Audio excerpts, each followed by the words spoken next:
maître Mame Adama Gueye avocat d'affaires la mu ngi juddoo ci Dakar màggee Plateau mu ngi am lu toll ci juróom-benn fukk ak ñeent njàngam primaire ak secondaire amal ko ci Dakar jot na am bac série A jaar na ca université Cheikh Anta Diop de Dakar ca fac droit def fa benn at gannaaw gi dem ca France ca université bu Rennes wéyal fa njàngam ca faculté de droit et sciences économiques am fa maîtrise droit des affaires jot na it am diplôme d'études supérieures spécialisé en droit et pratique judiciaire amit diplôme droit des affaires et fiscalité amit diplôme juriste conseil d'entreprise.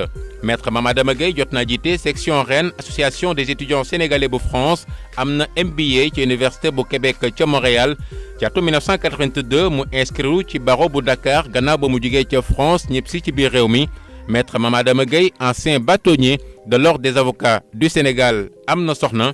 Maître Mame Adama Gueye bokk ci ñi taxawal forum civil section Transparency International ci atum 1993 ci Sénégal jot a jiite sax forum civil li ko dalee atum 1993 ba 2004 jot naa bokk it ci comité de pilotage des assises nationales bokk ci ñi taxawal M23 waaye bokk ci ñi taxawal li ñu tuddee si la bokk laata ñooy amal élection locale yi mujj. Maître Mame Adama Gueye bokk na it ci ñi taxawal plateforme Avenir Sénégal bi ñu bëgg mu démissionné ci weeru novembre atum 2017 avocat bi ci weeru février bi mu jot a lancé mouvement am tuddee ko Sénégal bu bees waaye xamle ni dina doon candidat ci élection présidentielle yi di ñëw.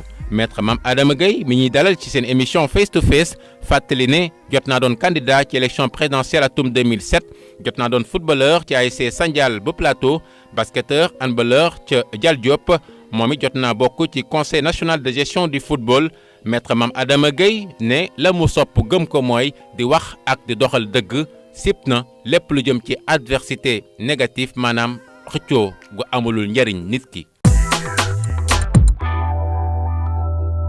ñu ngi leen nuyu di leen jaajëfal si teewlu bi ñu dellusiwaat fi nga xam ne mooy hôtel Fana di nuyu bu baax suñu partenaire yooyu colonel Lam ak soxnaam madame Dour ainsi que personnel hôtel bi suñu invité gis ngeen ko ci portrait bu Mame Birame Diouf def ci moom ñu koy gërëm di ko sant muy maître Mame Adama Gueye kenn dootu ko présenté ci réew mi en sa double casquette d'avocat et d'homme politique mu ñëw nag am lu bees loo xam ne gis ngeen ko semaine bi passée lu mu teg la pour yéen sénégalais yi mu créé leen benn plateforme boo xam ne di ngeen si mën a gis seen bopp ba am daal noo xam ne di ngeen ko defante yéen ak moom loolu yëpp ak yeneen mooy li ñu fas yéene waxtaanee ci biir émission bi maître ginnaaw bañ la nuyoo jaajëfal la aussi si à chaque fois bu ñu la soxlawee nga bàyyi lépp ñëw wuyuñu nag mooy wuyu askan wi ndax ñoom lañu fi nekkal dañuy servir rek de link entre yow ak ñoom nga comprendre loolu ba nangul ñu ko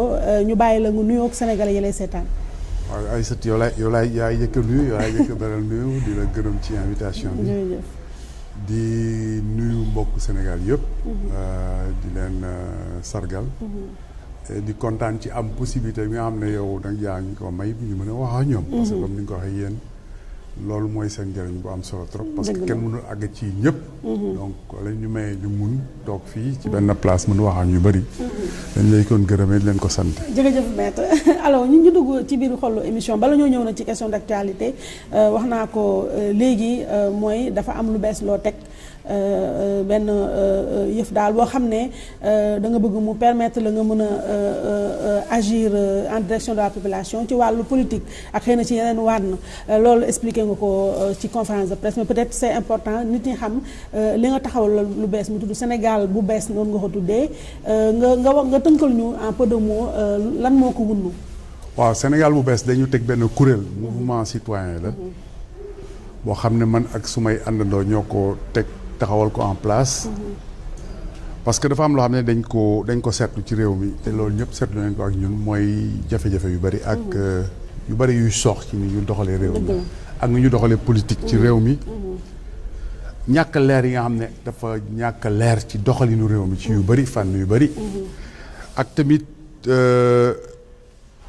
alternance yi fi amoon daf fi am ñaari alternance yu am solo parce que ba bi ñu ñëw 2000 socialistes yi dañ fi nekkoon 40 ans Abdoulaye Wade ñëw 2000 ñëpp jàpp ci maanaam ñu ëpp daal jàpp ci ba mu am alternance ñëpp am yaakaar bu rëy ci alternance boobu yaakaar tas ñu dem 2012 Macky Sall dellu si yaakaar amati. mobilisation bu rëy am. du dooleem rek ko may mu jaar parce que doole yu bëri yu dajale moo tax mu jaar ba am 65%. ñu am ci yaakaar bu rëy. ànd ndax moom jàppale ko. dem ba ci kanam gis yaakaar yëpp tas. te ñun nag dañ fi nekkoon di yëngatu di xalaat di teg ci intérêt réew mi tey yutuwuñ si woon dara. bi ñu demee ba gis ne nag dañu si sonn trop muy si assise nationale di M23 di indi ay xalaat. te bu ñu demee ba cëppaandaw ba ñi tax bu ñu liggéey ba mu sotti. ñi ko doon liggéeyal jël pouvoir bi bu ñu demee toog xalaat def leneen. loolu tax ñu ne nag jot na nag ñun loolu ñu yëngatu di ci xalaat ay ati at ñu teg kuréel boo xam ne dafay janox askan bi. ne ko nag ñun teg nañ ci ñu kuréel. dañu bëgg a ñaan réew mi ñu dénk ñu réew mi pour ñu li ñu xalaat di ko dox ba ba tey. ñu jëf ko. parce que yaakaar bi dafa tas kóolu te amatul. ñoo leen nag ñun de. li ñu di liggéey ngeen gis ko ay ati at. teg nañ kuréel boo xam ne boo leen ñu mayee seen baat. seen yaakaar boobu tasoon. dañu taxaw ba li ngeen yaakaar ñu mën ko def mën ko jëf. loolu moo indi plateforme bi ñu tuddee Sénégal bu bees loolu tax ñu tuddee ko Sénégal bu bees. parce que réew mi. dañ ko war a beesal. parce que 57 ans. depuis 60. 58 ans pratiquement ñu ngi am indépendance. doxalin bi benn la. te njariñ bi gisuñu ko pour askan bi. moo tax ñu ne Sénégal foog ñu beesal ko moo tax ñu ne dañuy def Sénégal bu bees loolu mooy indi tur bi. d'accord mais maître Sénégal bu bees mouvement citoyen la bu ñëw fekk si yeneen mouvement citoyen nga xam leen ma xam ko sénégalais yi face à de floraison de mouvement boobu yow naka la mën a sénégalais bu toog ne si këram naka la mën a ràññee Sénégal bu bees bi nga jiite ak yeneen yi lan mooy différence bi. waaw ñi yëngatu ci kuréel yooyu bokkuñu. mouvement yi mën na bari waaye ñi ci yëngatu bokkuñu. man yaakaar naa sénégalais yi bu ñu seetloo ñi yëngatu ci kuréel du ko kuréel ak kuréel rek. kuréel bu nekk dafa am ñu ci nekk am ñu ci yëngatu. am ay jaar-jaar. loolooy permettre situation yi mën def différence. ñu ne tel kuréel ñu ne ñana fa nekk. ñu seet seen jaar-jaar bu ñu ne beneen kuréel ñu seet seen jaar-jaar. ñu yaakaar ne nag wax dëgg yàlla li ñu fiy yëngatu ñaar fukki at ak juróom ba tey. wax dëgg yàlla bu ñu tegee nag kuréel. buñ ñu si mandargalee jiital ñu ci. dina war a mën a permettre sénégalais yi ñu def différence ak yeneen kuréel yi. loolu la ñu yaakaar. mais nag maître yow ak sa jaar-jaar bi nga am ci politique ak tamit si benn wàll bi nga xam ne quand même observateur nga fi mu mel ne xam nga différence entre mouvement citoyen ak parti politique. tey jaar nga ci ay mouvement citoyen yu bari donc tey lu tax ba léegi sauté-guloo le pas pour créer un parti politique carrément. waaw parti politique forme la rek. forme organisation la. yoon moo tëral naka la nit demee ci politique wala. parti politique moom la ñu gën a xam moom la ñu gën a miin. comme constitution bi ne ñoom ñooy yëngatu ci politique. constitution bi terewul keneen ku nekkul ci parti yëngatu ci politique. te li tax man parti bugguma ko trop. c'est que bugguma par parloo. boo ne parti rek tëj nga. parce que mooy yow da nga def sa kuréel. xam nga bu ñu ne parti ci français mooy wàll. waaw par parloo. te man du par parloo intéressé wu ma loolu moo tax affaire u parti te tamit buñ ko seetloo ba seetlu ko. du Sénégal rek àdduna bi yëpp. parti fi mu nekk. li tubaab di wax dañu atteindre seen limite dem nañ ba sës. ñoom ñoo fi nekk yàgg fi lool taxul. seen taxawaay amal njariñ population yi. te tamit dafa am lu ñu mandargalee ñu dugg ci parti. def politique liggéey. di ci yëngatu di si wut seen teraanga. di si wut seen intérêt. ñoom ak seen ñoñ ñi ñu bokkal parti. loolu tamit du lu ma neex ci démarche. moo tax bugguma utiliser notion parti politique. waaw loolu moo tax bëgguma utiliser concept. sànq yaa ngi wax ne notion de mouvement à la différence des partis politiques mi ngi jëm ca kanam fi nga xam ne les partis traditionnellement connus ñi ngi connaître quand même benn recul bu am solo foofu boo ko waxee dañuy xalaat li xew France nga xam ne Emmanuel Macron mi jiite réew mi léegi mouvement la fi créé tuddee ko En Marche mais bu ñu ñëwee Sénégal fii gisaguñ fii. ci histoire récente passée présente mouvement boo xam ne président boo xam ne mouvement moo ko porté dañuy wax fii ne Sénégal suñu sociologie moo demee noo xam ne électeur bi voté moom parti traditionnel yi moo gën a dal xelam que mouvement. wóoru ma ne parti traditionnel ñoo gën dal seen xel. te puis tamit boo seetloo Sénégal tamit xam nga bi ñu door di créer forum civil 92 93. kenn xamuloon sax luy société civile. waaw dëgg la. tey kan mooy poser la question lan mooy société civile. donc ça veut dire que am na quand même évolution. évolution société nag du luy gaaw. processus yu yéex la. loolu moo tax gëmuma ne le fait que nit ñi di voter parti dafa ne ñoo daal seen xel. dafa fekk boo demee marché la nga fa fekk ngay jënd. dëgg la. bu ñu nee élection parti li ñu gis ñu dem jël parti la ñu jël. di mën nga ma tontu sax ne waaw mais am na élection yoo xam ne am na ay indépendants yu fa demoon taxul ñu voté lu ñu parti yi. man la wax nga dëgg parce que loolu li dafa am leneen lu ko indi. marchandise tamit doo toog ba ñëpp lal seen marchandise. yàgg fa nga ñëw ba marché bi di pare tas nga ñëw ne da ngay teg sa marchandise. dëgg la. looloo tax bi yoon. ñu teel a jóg. des na lu mat at ci élection bi. moo tax ñu teel a jóg parce que am naa si expérience. en 2007. loolu moo ma dala. parce que tamit dafa am précipitation. peut-être bon résultat bi sax lu bari loolu ko ci indi. te damay seetlu te man maay jëkk a critiquer suma bopp kooku autocritique la. musuma fi gis candidature indépendante bu ñu préparer sérieusement. souvent daal précipitation ngay gis toog rek 6 mois des rek mu fële fu kenn xamul. ne candidat la. tamit. doo def loolu nag xëy nit ñi toog xëy rek xamuñu foo jógee. gis ci parti suba ngoon ñu bëgg la voter loolu mënul nekk. moo tax bi yoon ñu jël suñu précaution. d'accord daal di jël suñu disposition pour mën a am temps. taxawal kuréel bi. wax ak sénégalais yi. am temps dem ci ñoom. fekki leen fa ñu nekk. dugg ci biir dëkk bi bañ toog ci Dakar toog ci médias yi di wax. dem ba fa ñu nekk di wax ak ñoom.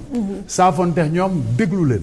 loolu moo tax ñu changer démarche. d'accord mais maintenant maître Sànq yaa ngi koy junj sénégalais yi la xamul woon yu bëri 2007 lañ la gën a xam. mais bu weesoo nag sénégalais yi nga xam ne ñi ngi fréquenté tribunal xam la. sa wàccuwaay ak tamit société civile. donc 2007 nga posé woon sa candidature ci présidentielle bi. 2012 jaar na fi posé woo ko tey 2019 di dëgg ma wax nga léegi da nga changé démarche mais bu ñu delluwaatee ginnaaw parce que ñu bëri ñu jàpp ne xëy na ak na mu demee woon 2007 moo la comme ni ma des crèmes froides moo la xaw a décevoir ba nga xam 2012 dugaloo woon maintenant est-ce que am nga temps penser les blessures l'ego et tout ça. traumatisme bi ba 2010 nga taxawaat. ay surtout loolu amul benn affaire ego. xam wax naa la ko ku nekk xam nga sa bopp. dëgg la ba may dem 2007 na ma ko defee. gëm naa ne ak du recul. defuma ko na ma ko waroon defee. wax dëgg yàlla dafa de ñun ñëpp ay on est objectif. xataay bi ni mu demee woon. depuis dafa am leneen nag ay surtout man bu may def damay def ne parce que gëm naa ne war naa def. loolu taxul ma def. am naa ci nag expérience. 2012 tax peut-être defuma ko. 2012 proposé nañ ma ko parce que nekkoon naa ci kuréel. ñu ne ma proposé ma ne du ma ko def. parce que gisoon naa dynamique bu intéressante ñu nekkoon ci assises yi. ba ma ne léegi war nañ mën a am candidature bu baax. M23 ñëw tamit ñu gis dynamique bi développé woon. Macky Sall fël si ñu jàppale ko mu dem. ñu taxaw ci pour wax la rek du question personnelle. ne def naa ko 2007 foog ma taxaw 2012 donc non du question personnelle. question contexte la ak opportunité. contexte 2012 bi yaakaaroon naa dynamique boobu soxlawuma ma présenter suma candidature. contexte bii nag dama yaakaar ne loolu war naa ko mën def. parce que dañu toll benn tournant. ñu essayé lépp. ñi fiy woote ñëpp tey. ci wax nañ jóge ci classe politique traditionnelle bi ñoom ñëpp mos nañ leen. ñoom ñëpp mos nañ leen. ku nekk yor nga fi mbir mës nga fi yor mbir. gis nañ sa doxalin. ñooy nag ñun tamit jot nañu wan Sénégalais yi leneen lu wuuteel li ñu leen fi mës a wan. loolu moo tax ma def candidature bi tey puis tamit diggante 2007 ak 2017 bi day changé. waaw xam nga day changé parce que gis nga évolution dafay am. muy sa titre personnel ci man. di si Sénégalais yi. man ak yow mii 2007 ni ñu mel ak 2018 du benn. ça a changé du dëgg la. seen kuréel bi ngeen di liggéeyal xam nga boo ko nattee 2007 bañ naan TFM ak RFM xam nga ni mu tey du benn. waaw du benn dëgg la. évolution day am. dëgg la boo seetee population yi par exemple ni ñu daan amee information yi dara réeru leen yooyu. 2007 ak 2017 du benn 2018. tey da ngay yor sa smartphone xibaar boo bëgg a jot ko. amul woon. donc ma évolution am na. D'accord. moo tax contexte yi bokkul dara. war na amoon situation bu bees tàq la. non effectivement boo nee contexte évolué yow sa bopp évolué nga loolu dañ koy gëm parce que man en 2007 j'étais encore un peu plus jeune et je me rappelle que ñun bu ñu la doon déglu dañu naan kii tubaab la da nga xawoon côté tubaab bi dafa xawoon feeñ tuuti xam nga alors que sénégalais des profondeurs yi. li ngay wax duñ ko xam donc duñ gis seen bopp ci sa discours léegi nag mosoon naa laaj loolu ma nga reconnaître ko ne c'est vrai que da ngeen toogoon ci benn non dañuy jàng rek xam nga ne boo nekk intellectuel ñëw jël phrase yi tourné di kii waaw loolu am na parce que tamit dama lay jox benn exemple ci évolution bu tax ngay nit di war évoluer keroog bi ñu def par exemple lancement bi d'habitude da ngay ñëw def sa discours français daal di jël terme yi tourné ko messieurs mesdames daal di neexal wax kii ma ne gars yi nag déet boo nee Sénégal bu bees woote lu bees yow da nga koy doore ci yow dëgg la ma jël discours bi wolof laa ko waxee ah super jiital nag wolof bi parce que lan la ñu def souvent lañu naan monsieur mesdames messieurs ba discours bi jëm ñu ne waa xaaral ma tënk ko ci wolof waaw c'est vrai nekkal solo mbir mi wallaay dëgg la c'est vrai ñun ñu toog ne déedéet et c'est bien yow mooy li ngay wax sénégalais yi ngay waxal wallaay dëgg la sénégalais yi ñëpp dégguñu tubaab nga ñëw jàpp si discours bu nice di ko tourner yow koy waxal waaw kenn ñooy kon nañu fullaal wolof bi ma jël discours bi wax ko ci wolof fullaal ko jiital ko ci français bi soog ci teg jiital ko ci français bi soog ci teg français voilà loolu si ay yu ñu jàng la c'est important waaw ci yu ñu jàng ba tax démarche bi foog mu changer parce que tamit dëkk boo ci nekk nit ñi di doxee nii après da nga boo demee ba am bay def say jàngat da ngay évoluer. dëgg la c'est important parce que souvent fi société civile lañ ñaan société civile dafa mel ni comme yéen vous êtes à part un peu en marge de ce que les waaw mais là du am njëriñ waaw du am njëriñ exactement et c'est important ba ca des maître mooy ba tey sànq yaa ngi ñu doon wax un peu li tax a jóg Sénégal bu bees wax nga tamit que xool nga bu baax dëkk bi du muy doxee ak ñi nga xam ne da nga ñaan yàlla ñu wóolu la ba teg la ci palais ba nga mën a doxal seen intérêt ñoom tey jii Sénégal bu bees en 2019 lan la ci programme am projet de société bi nga am lan su ma leen nga jox ma 2 points saillants yoo xam ne dëggantaan xam nga ni lii yitteel na Sénégalais yi te nguur gi fi nekk en place defuñu ko li yitteel Sénégalais yi mooy seen dundin bés bu nekk moo tax ñun dañ dégager benn vision tollaguñu ci programme parce que mooy li ma la wax sànq foog nga jàng Sénégalais programme balaa ñu koy tëral ñun ñu dox dem ba Sénégalais yi wax ak ñoom déglu leen ñaan soog wax programme fi mu nekk dañu toll ci définir vision vision bi ñu tëral mooy dañu bëgg ñu taxawal société boo xam ne dañ koy lal ci njub ci dëgg justice ci yamale muy équité tabax nouvelle république parce que république bi ñu nekk dafay ñurox république te du république nouvelle république dañu bëgg nouvelle république loolu concept bu fondamental la. pourquoi bi nuruwul ak république. parce que république xam nga ay république dafa am loo xam ne moo koy ŋànk mooy yoon day féete lépp kaw. mu am intérêt boo xam ne mooy féete suñu kaw intérêt ñun ñëpp. loolu nag daf moo ñu boole ci république bi. ñu yemale. nekk citoyen état bi nekk service citoyen bi administration nekk service citoyen bi ñu jiital intérêt citoyen yi jiital intérêt général ci yeneen intérêt yëpp loolu mooy république loolu amu fi lan moo fi am yaa ma neex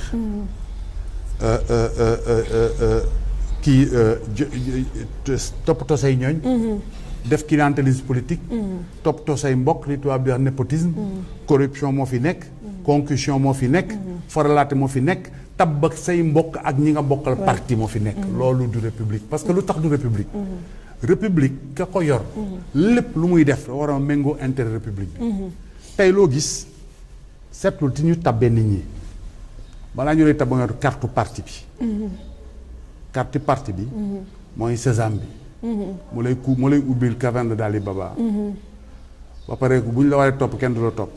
jox la poste yu baax yi. te lu tax loolu du république président pouvoir bi ñu ko jox dafa am li tubaab di wax finalité dafa am lu mu war a jariñ. daf ko war a doxal tout le temps bu koy doxal mu méngoo ko intérêt république bi. waaye booy tànn nit parce que da ngeen bokk parti seetoo ndax liggéey bi ñu koy jox mën na ko. seetoo ndax jub na def nga lu safaanoo ak république. sa intérêt waroo ko teg ci kaw intérêt république yow pouvoir boobu boo ko doxalee noonu da nga def détournement. moo tax ñu yoote nouvelle république boo xam ne valeur yooyu lay indi par exemple bu ñu tabb dañu seet ki gën ci Sénégal. waaye jaaduwul nga Aïssatou mën liggéey nga bàq ko. jël sa xarit parce que sa xaritu parti la. mënul liggéey bi jubul nga jox ko. yooyu lañ fi bëgg dindi.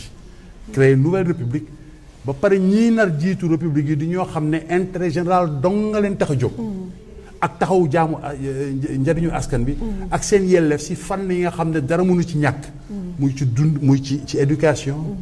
ci santé. ak sécurité. yooyu mooy vision bi. si loolu nag la ñu bëgg a tabaxee mesures yi ci topp yëpp. ok loolu am na solo maître ñu bi beneen pour tëj un peu cette partie wala def ci pause dugg nag ci yëfu politique actualité bi avant Sénégal bu bees yow ak sa ay yenn ñoon créé woon ngeen lu am solo muy Sénégal avenir bu ñu bëgg je pense Sénégal bi ñu bëgg après à la grande surprise de tout le monde ci fanu législative yi nga annoncé ne jóge nga fa comme ni ma la ko waxee keroog dégg naa la sama frère yooyu ñoom Babacar invité la RFM nga def fa benn langue de bois. da nga dégluwul du langue de bois. ñoom ñoo tontu wax ji Aïssatou yi da nga dégluwul ñoom ñoo tontu moo tax sama wax guddul. waaw kon man dama gudd parce que man ni ma ko déggee dama ne man. parce que dañu gis tontu bi dama ko waxaat ko. léegi loolu la wax. lan la ñu tontu ñoom waroo ci gis-gis. loolu explication la. waaw mais loolu explication boobu pour man est trop simpliste. ay surtout simplistul xam nga organisation da ngeen di ànd am lu ko lal loo leen bokk gis-gis. biir kër sax loolu mën na fa am. ci karax jabars ngeen di dox ba wadoo ci gis-gis. am na ban gis-gis particulièrement. non xam nga nag dama lay wax dëgg. gis nga man sama am benn principe bu ma àndee ay nit. bu ñu demee ba mënatuñu ànd mën nañu tàggoo ci. bu rafet parce que xam nga lu may sàmm. loolu dañ ko war a bàyyi Sénégal. parce que ñam fa nekk loolu suma ay xarit lañ. am na ñoo xam ne yàgg nañ trop. mën nañ am wuute ci gis-gis. warul tax nag mu wax loo xam ne. dafay yàq. parce que tamit dañu am ay valeur. wax par exemple bëgg nañu satisfaire curiosité journaliste bi wala presse bi wax loo xam ne day yàq sa diggante ñoo xam ne ay ñaar fukki at gi ànd. jaraluma ko. question de choix la moo tax mën naa wax xam nga waru ci gis-gis mooy dañu am ay divergence. waaw mooy thème générique bi. dañu am divergence parce que loolu tamit. mais divergence yi moom ci ginnaaw am na ku ci génn wax ne. c'est parce que da nga bëggoon nekk tête de liste ba jiite ñoom ñu bañ. nga mer gedd. du mën nañ dem si gis nga problème ay satu am yàllaa tax may wax parce que man wax lu dëgg dara jarul ma ko. parce que seetuma ci kenn yàlla rek laa si seet. lu jiitu loolu. suñu divergence amoon na. ñoom xam nañ man xam naa du ma sori. effectivement divergence dafa continuer ba ci élection yi. ni ñu defee ni ñu bëggoon constituer liste bi ànd nga ci. effectivement parce que waroo ci gis-gis boobu moo indi ñu bëggee defee liste yi noonu ànduma ci. waaw mais est-ce que nekkul parce que yow da nga jàpp ne ña fa nekk ñeneen ña fa nekk bon honnêtement les gens oublient un peu leur nom que yow yaa leen ëpp notoriété que donc de facto yow yaa waroon nekk te de liste ba. non man waxeewuma ko noonu. mais noonu nga xalaatee politique non dama lay expliquer politique dafa am ay principe rek. booy dem ci politique daal am na ay règles yoo xam ne foog nga appliquer ko. problème bi mooy man ba ñu demee ci différenciation xam nga mënoon naa def ñu bari di def. génn fii yóbbu fii ma dafa am ma ne leen dama leen di ñaan benn mbir. bu ma kenn def ci liste bi loolu rek laa ñaan defuñu ma ci liste bi ma dem toog suba ruq ba pare bàyyi nag waxu kenn dégguma ma wax ci période élection yi. parce que mooy li ma la wax rek mënoon na fi kii yàq ma ne du ma wax dara loo xam ne dina yàq même liggéeyu liste bi. ma toog 2-3 mois ba mois de novembre laa def annonce bi. parce que bëggoon naa bàyyi yooyu yëpp passé. noonu rek la demee. mais daal li ma ciy ëppal solo man tey fi ñu toll mooy bu fay da ngay liggéey dafa am loo xam ne mooy li am njëriñ man ci kanam lay xool. loolu trajectoire nit. muy yow muy man. di nga nekk ci trajectoire mu am ay accident de trajectoire. bu amee da nga koy arranger nu mu gën rafetee. nga dépassé loolu nag après xool ci kanam loolu nga xam ne amoon na regretté wu ma si dara nag parce que loo gis expérience su àdduna la jàngat naa ci am naa ci expérience donc amu si benn regret étape la woon passé naa ko léegi maa ngi ci leneen loolu laa jàpp ba pare nag jàpp trop si sàmm su may relation su may diggante ak ñi ma ko seqaloon. waaw loolu c'est important et nangul nañu la ko kon ñu bi beneen mbir muy procès Khalifa Sall bi nga xam ne daanaka léegi ñu ngi si cëppaandaw ba bu weesoo avocat bi nga doon bu weesoo ancien bâtonnier bi nga nekkoon nee naa bu weesoo aussi observateur de la vie publique bi nga nekk homme politique bi nga nekk citoyen sénégalais nga aussi yaa ngi suivre comme ñun ñëpp procès bi est-ce que yow am na lenn loo xam ne choqué na la ci maanaam loolu gën a marqué ci de dérouler procès bi ba nii. gis nga xam nga dañu toogoon nii. waaw fàttaliku nga. bu baax fële. ma leen ne man toog naa ak ay nit. waaw laata ñu jàpp Khalifa ñu ne ma gars yi nañ ko jàpp dañ koy jàpp dañ koy kaaf. waaw te boobu xalaatuguñu ko dëgg la. waxoon naa la ko bu baax waaw. teg si nag ñu gis affaire dañ ko patamee. musuma gis loolu man avocat la patamee dossier bi mu gaaw a gaaw bu kenn musul gis. loolu tamit teg nañ ci bët. ñetteel bi wax naa ko boobu après émission bi. ñu ne immunité parlementaire. ñu ne amoo ko. xëy na nañ immunité parlementaire. boobu ma ne loolu maa ngi ko tuddee woon attentat à l'état de droit. mooy bañ reconnaître immunité parlementaire. loolu day wane na rek.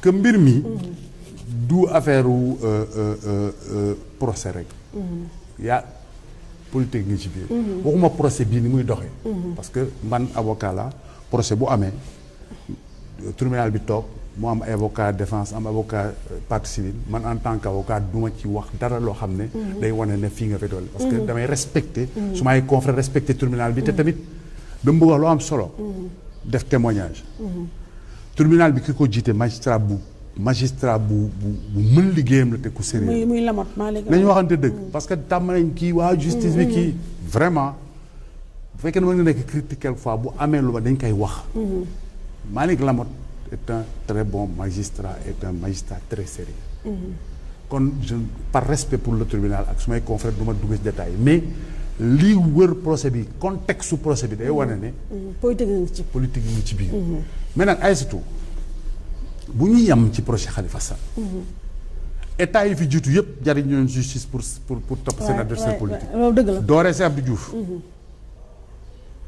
mu topp Wade ñëw dal si kaw waa PS dal si kaw Idrissa Seck Macky Sall ñëw dal si kaw Karim Wade d'abord Khalifa ensuite Karim Wade ñu ne mu def si benn prétexte ne traque des biens mal acquis 25 personnes wallaay comme ni ñu ko waxee 21 sur 25 wane ne du woon kon lu mu gëmoon ci traque des biens mal acquis même su fekkee ne man loolu ànd naa si principe bu traque des biens mal acquis mën nañu ko doxalee du dëgg du yoon parce que topp benn nit bàyyi ñeneen ñi du dëgg du yoon mu dal ci Khalifa Sall donc dañu war a interroger suñu bopp ci système bi tax loolu mën a nekk bañ di def émouvoir justicier cas par cas moo tax ma ne la clientélisme politique la ñu fa war a dindi réformer institution yi ba loolu bañ a mën a nekkati loolu moo amoon njëriñ Sénégal bañ toog mu am rek ñu daal di émouvoir si benn cas bu loolu passé ñu fàtte ko ba beneen régime ñëw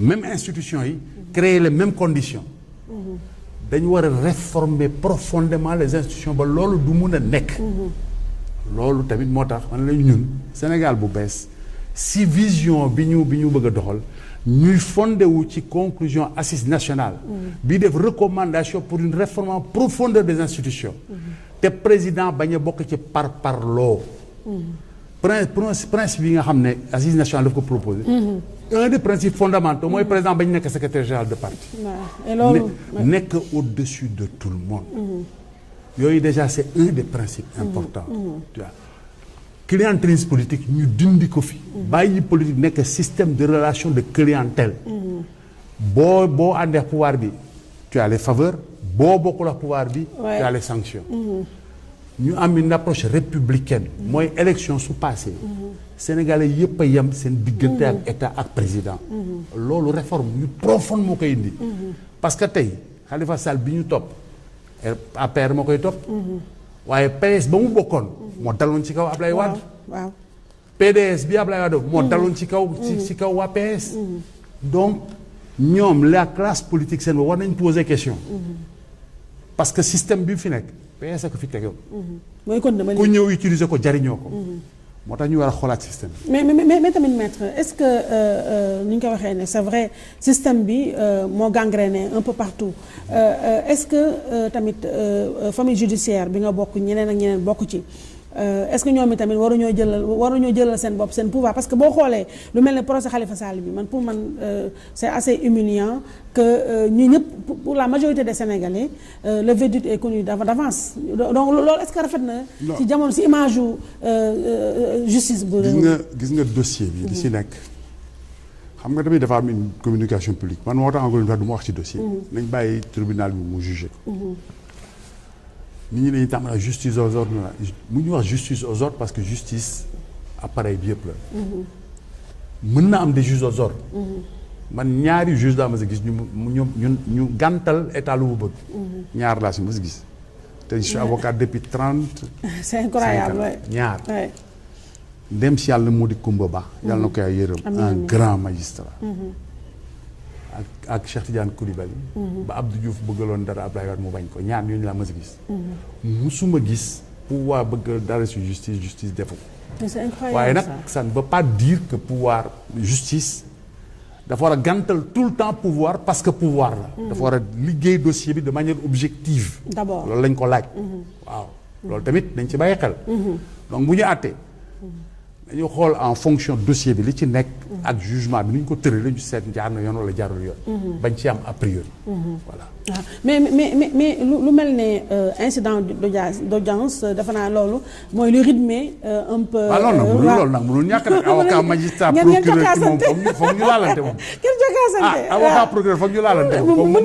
mën day ñàkk kooku moom mënul ñàkk. waaw mais quand même yow sa cas personnel ñu bëri dañu doon jàpp ne un grand avocat comme yow macha allah ca tuuma la li ñu xamal ci barreau bi ak yu mel noonu ak sa parcours ak yu mel noonu sa pedigree je sais que procès yu mag yu mel nii avocat bu ne da ngay bëgg a feeñ fa ndaxte c'est quand même médiatiquement parlant am na xorom am na ñeex mais bu weesoo loolu aussi yow nga am benn wàll yow tey mën nañ la méngale tuuti ak opposant donc dossier bu mel nii Mame Adama Gueye nga nekkoo ca damay différencier ñaari yëf waaw muy lan suma liggéey ak sumay activité publique il faut faire la différence man du ma def mélange du dossier bi rek dossier bi ngay wax su sàkku nañ ma dugg ci maa ci jéggalu bu ma dugg ci laa dama lay expliquer parce que loolu du si dossier bi rek principe la nag ku nekk sa principe bu ma ko waxee xam naa am nañu ci du d'accord waaye du tere ma wax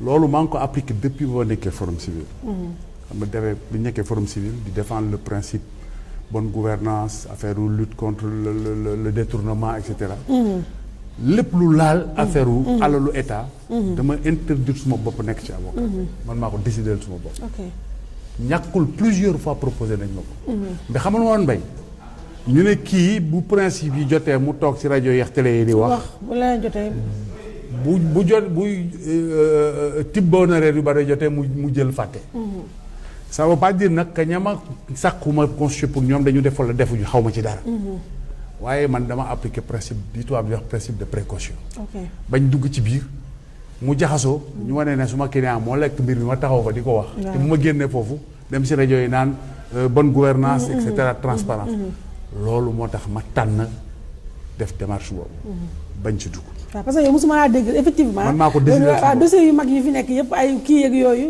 c'est vrai que du ma la ci dégg maa ko décidé suñu bopp mais sa foofu tamit doo xaw a pertaal tuuti xaalis parce que tamit avocat yi benn côté ay question gis nga ay satu du foofu rek engagement boo gis dafa am prix booy fay ça a un coût du foofu rek de am na loo xam ne kenn du ma ko wax abadan si loo xam ne dama ko daj ci suma engagement waaw doo ma ko tuuti mel. du ma la ko waxee suñu émission des fois dafay xaw a manqué tuuti kii ñu bëri nañ émission bi man yow les gens t'aiment bien mais des fois suñu émission dafay xaw a manqué tuuti kii daal parce que mais da ngay yenn kii doo ma ko may daal yenn xam naa boo ko waxee ñu ne kii dafay wane boppam mais xam nañu dafay jéem a wane boppam non xam nañu doon façon boobu damay expliqué mais jox ma benn bu ndaw engagement dafa am coût li nga nekk pare dama lay jox exemple par exemple période régime Ablaye Wade. doon nañu fi ay contrôle ay contrôle fiscaux yu metti. non à hauteur de combien. si régime yow Aïssatou yow nag yow sa affaire dafa doy yaa ngi. di nga tax moo. soxna ma rek mais yow tamit xam nga yow une fois par année dañuy jël dama nag yow. régime Ablaye Wade. redressement fiscaux yi ñu ma teg passé na 100 millions. te dama koy wax. waa administration fiscale bi ma dégg. si cabinet d'avocat yi gën a régulier ñu bokk yàlla ma jëmal nañ ci loolu. jéem a nekk en règle ak administration fiscale si ñuy fiscal si ñu respecté ko. terewul ñu teg ma contrôle may fay jeexagul ñu dóor ma beneen contrôle.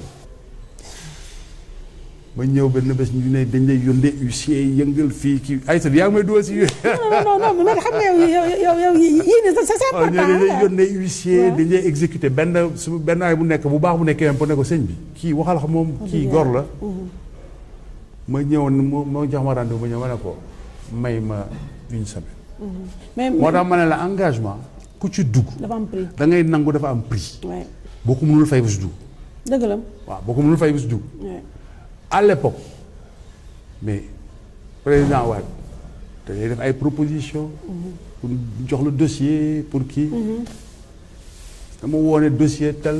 xam ne boo jógee li ma ne ko déedéet du ma ko jël parce que. après day créer rapport boo xam ne. waaw.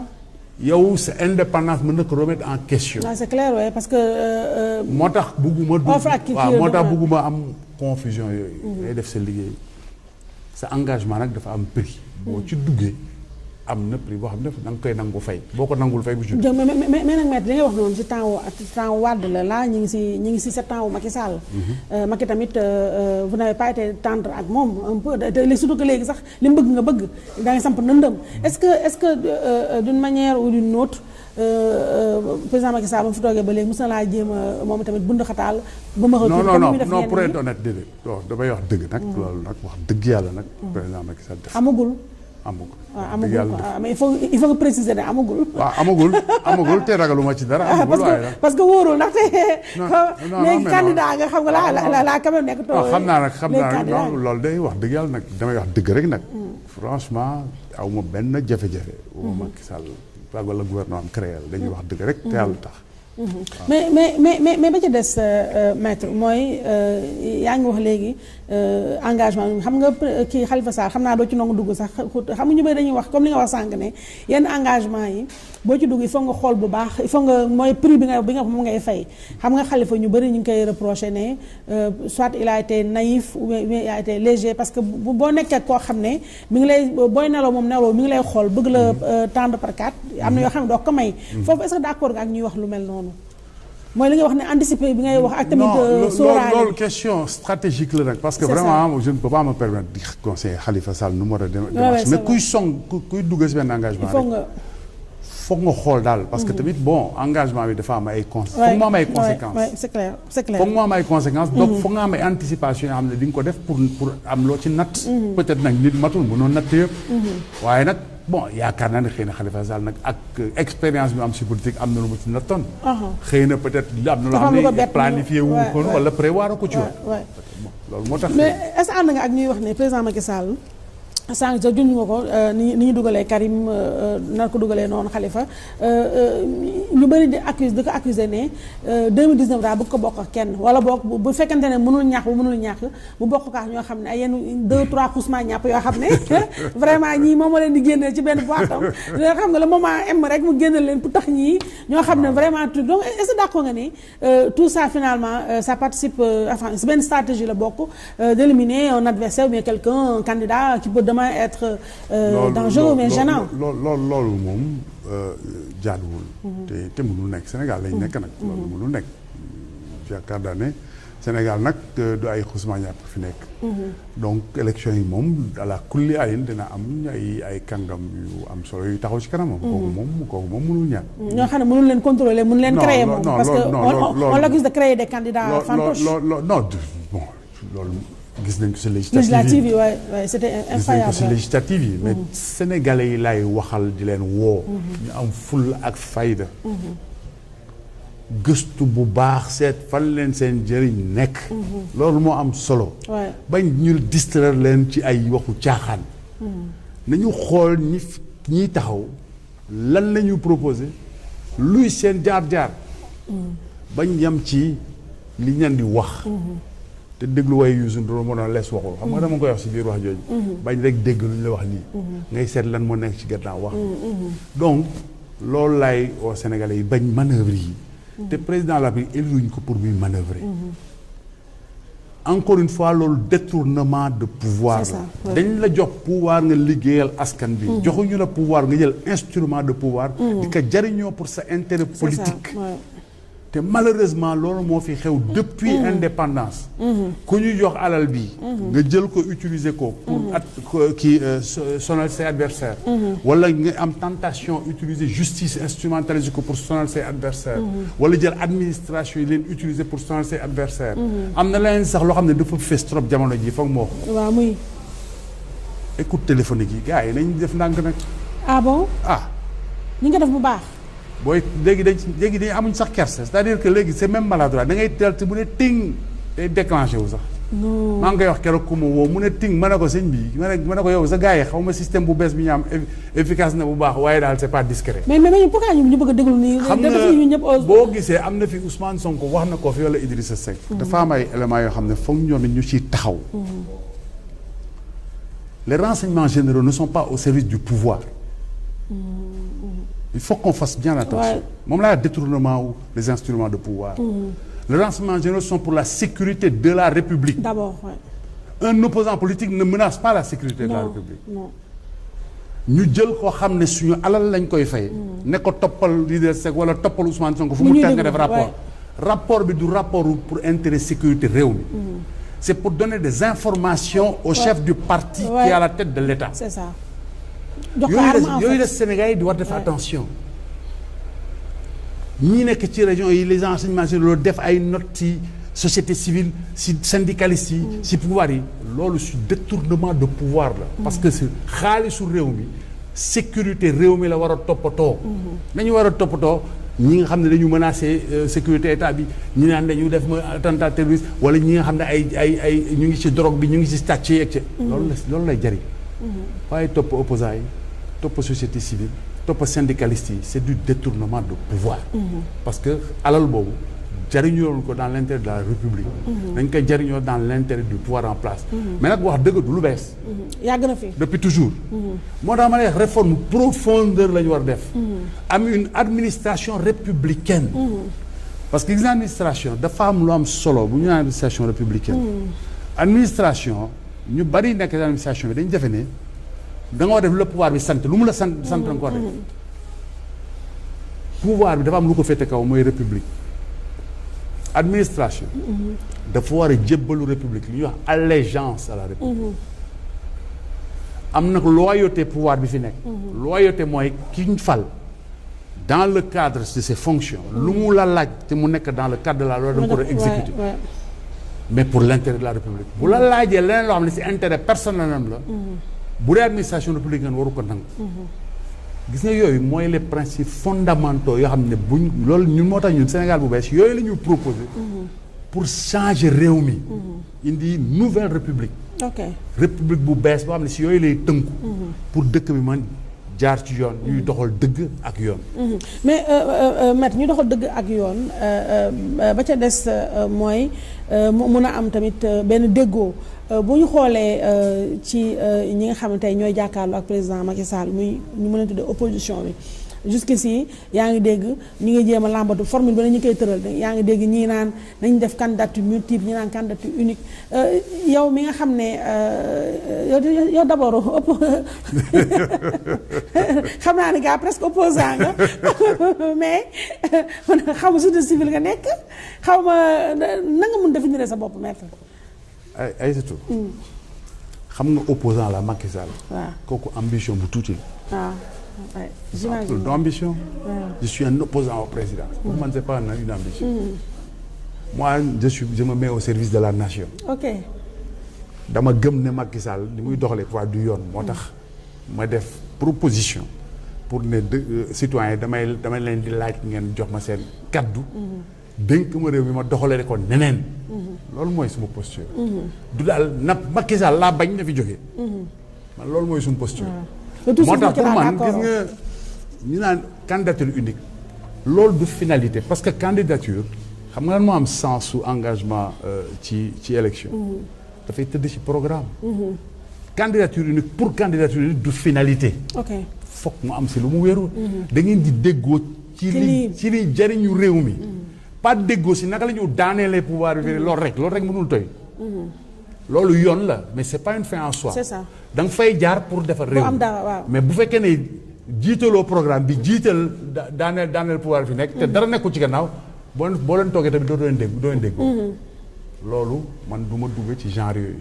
te boo dégloo de toute façon ñi ko seqoon ne nañ ñoom candidature unique c'est pas intéressant. donc débat boobu je pense que c'est pas un débat. c'est pas un débat bu tuuti léegi fu ñuy jeexalee un peu avant dernière question bi moo jëm ci li ngay dégg ci justement élection yi di ñëw en tout cas ak la mu war a àndal yaa ngi dégg ñu naan ay parrainage nañ ko bàyyi buñ ko bàyyi yaa ngi dégg ñu naan caution bi léegi d'accord nañu ci wàññi ko wax ñaata la nar a nekk mooy affaire bi yaa ngi dégg gis nga léegi ubbi nañu révision en tout cas lépp loo xam ne dafa aju ci élection yi moo xam carte yeeg ñoom seen c'est du 1er au 30 avril donc yooyu noonu yëpp soo ma bëggee dëxëñal loo ma ci mën a tegal ci table bi. damay jiital dara. te bëgg a woo Sénégal yi yëpp ñu bàyyi ci xel mooy ali kala li gën a important nañ ko wax ñu régler ko balaa ñu wax leneen. jël nañ ci ñu 52 milliards defar ci ay carte d'identité ay carte d'électeur. nañu jox sénégalais yëpp seen carte d'identité ak seen carte d'électeur. sénégalais dañu am seen fulla ak seen fayda taxaw pour loolu régler. loolu c'est la première chose. pour man c'est le préalable à tout. léegi parrainage yi. parrainage yi dafa mel ni parti dañ ko ragal de. waaw dañu dafa compliqué de 35000. 35000 non waxuma 35000 ñun. ñoom lu tax bi ñu ko sasee teg ko société civile ba léegi di kenn déggu leen. waaw nga dëgg léegi ñu naan waaw c'est antidémocratique dañu Macky dama bëgg a. arrangé wu. te loolu moo mës a existé 2007 dama wut ci 10 000 signatures. ni ñu ci ragal. tey bu fekkee ne dañ dem élection bëgg na dañu fexe pour wàññi candidature man ànd naa ci def parrainage. en tout cas du jaadu ñu yemale ko ci candidat indépendant. nañ def lu leer. buñ koy dindi nañ ko dindil ñëpp. buñ koy teg nañ ko tegal ñëpp. waaw te man dama ànd sax ñu teg ko parce que jaadu na nag. ku ne da nga bëgg nekk candidat président de la république ñu ne nag waneel nag am na. loo tekki tuuti nag loo pesé. quand même waay. côté xaalis bi xam lu tax amul njëriñ. trafiquant de drogue mën naa am 200 millions. bu ñu nekk caution 200 millions. kooku du critère. donc du critère. critère bi nga xam ne moom ëpp solo. mooy bu ñu nee 10 000 signatures nit dem 10 000 sénégalais inscrits signal ko. war nañ ne kii am na ay sénégalais yu. voilà loolu critère bu ñu mën a dégg la man ànd naa ci. ñu appliqué ko ñëpp. moo gëpp valeur ñu ne xaalis. benn nit dem ci benn trafiquant de drogue mu ne ko naa la jox mais bés bu nekkee président nag ma defal lii ak lii ak lii. kon loolu nañ ci réfléchir bu baax. te parti yi tamit nañu cohérent. bu ñu défendre démocratie nañ koy défendre en tout temps et en tout lieu. bu ñu ko toog défendre rek bu seen intérêt nekkee en jeu. waaw loolu moom c'est une bonne chose ba ca des mooy président Macky Sall qui est donc candidat à sa propre succession gis nga ko daanaka moom campagne am commencé na ko ndànk te waxul kenn dara ma ngay wër ma ngay tourné ma ngay inauguré ay ceci inauguré ay cela loolu yëpp di rek yëfu mag yoo xam ne daal day tax ba ñu bëri dañ ne président Macky Sall finalement dañ naa Abdoulaye Wade moo borom stratégie la mais dafa mel ne président Macky Sall moo ko dàqale xoolal na mu def ak allié mi waa benn bokk yaakaar xoolal na mu traité opposants yi d'accord nga ci ñi wax loolu. man de defoon naa bu ñu élire président dañ koy élire pour mu liggéey réew mi. waaw dañ ko pour mu def ay ruse ak ay waaw man defoon naa loolu ay plan te puis vraiment war nañu gën a wekk Sénégalais yi. parce que président Macky Sall bañ ko élire léegi xam nga su fekkoon ne vraiment liñ ko doon doyee def na ko ba fii. soxlawul ay tournée économique yoo xam ne en fait c'est une campagne déguisée. te liñ ci seetlu mooy lan mu gën a nekk campagne déguisée suñu alal la ñu jël RTS topp ko fu mu nekk ñu filmer ko di ko wane suba ak ngoon privatise jël suñu média public jox ko benn directeur boo xam ne APR la jël Soleil jox ko benn directeur boo xam ne APR la ñoom c'est des militants actifs ñu topp seen secrétaire général fu mu dem ñu filmer ko te lépp suñu alal la yooyu mooy question yi nga xam ne c'est des questions fondamentales moom moo fi jóge tey aujourd'hui war nañu fu ñu wanee président dans certaines conditions jël RTS di ko wane comme ni mu amee France dafay am une idée équilibrée pour que RTS tamit jël opposition am nu mu leen wanee ak ñi nga xam ne am nañu wax président Macky Sall parce que alalu réew mi la du neexalaate c'est notre argent donc jaaduwul suñu xaalis ñu jël ko encore une fois du fait de détournement de pouvoir. loolu tam comme li ngay wax rek yàgg na fi. yàgg na fi mais ba tey moo tax ma ne la fondement wu réew mi la ñu war a seetaat charte yi la ñu war a seetaat def refondation pour loolu jóge fi. tant que dindiwuñ ko président bu fi ñëw dans les mêmes conditions jóge ci même sérail que politiciens yi il refera la même chose. Alors dernière question il fera la même chose c'est dommage pour nous donc. non c'est pas dommage déet bu wax la ay xanaa yow da nga gis génn. waaw wax nga dëgg de. ñun ñu ñëw def Sénégal bu bees. di proposer projet pour Sénégalais yi voteel ñu pour ñu mën a dindi loolu. wax nga dëgg kon kay bul ne jeex na. non damaa juum xam rek. kii yaakaar jeexagul. moo tax ñu teel a jóg. pour mën teg ko Sénégalais yi gis ko mën ko ràññee ci proposition yi am le choix parce que loolooy problème choix nag lañ. waaw pour ñu am le choix. moo tax nag maître li nga wax ni moom dama la siy ñaax. wàcc wax ak sénégalais yi fekk si leen fu ñu nekk bañ a bàyyi terrain bi ak politiciens yi. kooku jeex na ay surtout kooku jeex na ñun suñu plan ñu ngi koy préparé d'ailleurs signature yi ñu wax ñun door nañ ko commencé. waaw macha allah non. te nit ñi la ñu jëm nañ leen fekk fa ñu nekk di wax ak ñoom. jeex na ma sax ma après fu nga ne ma signal la. incha allah donc li liy jeexal émission bi mooy maître noo dundee polémique yi am si suñu pétrole beeg suñu gaz bi. bés bi yàlla sàkk coow fii ki ñun ba léegi. ay surtout xam nga lu ñu di lool. ñàkk sago président bi ci mbir moom xam nga lu tax. ba mu ci ba ci loxo rakkam duggee. waaw foofu la mbir mi dooree ba tey. te sax loolu wax jooju jeexagul. parce que rakkat ji dafa ne moom génn na ci société bi waaye. ba tey mu ngi liggéey ak groupe boobu ba tey. et ce dëgg groupe a des intérêts au Sénégal. donc question boobu jeexul. man li may woote mooy question bu am solo la te nañ ko régler. il faut que ñu def consensus national. ci ressources yooyu. loo xam ne. toogaay bu yaatu lay doon. moo tax ñun dañu def préconiser benn démarche bu ñu tuddee le consensualisme. am na ay questions fondamentales yoo xam ne ñëpp ci war a mën a déggoo. sàmm suñu alal. muy njariñu réew mi loolu waruñu ci wuute. tout dëgg am na question yu bari yoo xam ne waruñu ci wuute. kon ñu def ci consensus national man li may invité président de la République. na woo toutes les forces vives du affaire politicien rek. même par rapport au dialogue politique encore une fois loolu tax du sotti. affaire élection du affaire parti politique rek. affaire pétrole bi du affaire parti politique rek. c'est l'affaire d'abord des citoyens. donc nañu construire un consensus national président na woote un consensus national de manière objective élément wu yëpp ci mbirum pétrole ñu teg ko ci taabal bi ñëpp xam ko. ñu construire un projet un consensus national muy déggoo boo xam ne Sénégalais yi yëpp ci déggoo mbir moom mu féete boor. waaw man loolu noonu laa gis. non ni nga ko waxee noonu moom yàlla dal ci nopp yu baax te defe naa ne tamit Sénégalais loolu la ñuy xaar aussi maintenant Adama Gueye avocat ak tamit njiital mouvement citoyen bi di Sénégal bu bees sa émission jeex na.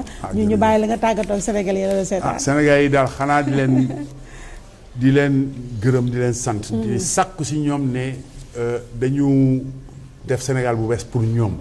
ñun defaluñ ko suñu bopp. te dama giiñ ne keroog maa ngi wax sama discours.